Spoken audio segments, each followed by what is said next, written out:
Hello বন্ধুরা, মৌসুমীদের রান্নাঘর daily ব্লগে সবাইকে স্বাগত জানাই। এই যে আলু আর পটল দিয়ে ঘি গোলমরিচ দিয়ে তরকারি হয়েছে, আর এখন লুচি হবে। এই যে ময়দা মেখে রেখেছি, আমি একটু আটা দিয়ে করি আর জোয়ান দিয়ে দিয়েছি, দিয়ে এবার লুচি ভাজবো। তেল গরম চাপিয়েছি, লুচিটা ভাজবো। ব্লগটা দেখে। হ্যালো বন্ধুরা, এই যে আমার লুচি আর আলু চচ্চড়ি রেডি। আর যেহেতু সোমবার, ভাত খাবো না, তাই ব্লগটা দেখতে পারি।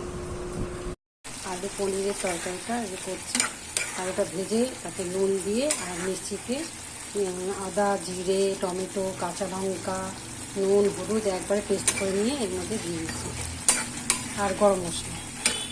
নামানোর সময় একটু ঘি দেবো। এবার এটা কষিয়ে গরম জল দেবো। এখানে পনির ভেজে রেখে দিয়েছি, গরম জল দিই। আর এখানে তো রাইসটা হয়েছে।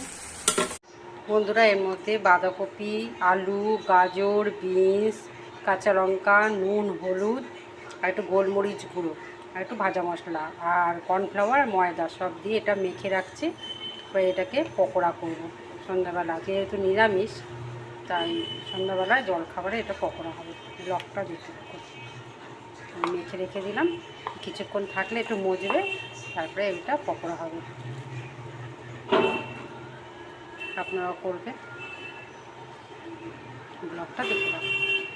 বন্ধুরা, আমার ভেজ পকোড়া রেডি। আপনারা করে খেয়ে দেখবেন কেমন লাগে, আমাকে জানাবেন। লাইক সাবস্ক্রাইব করবেন, সুস্থ থাকবেন, সাবধানে।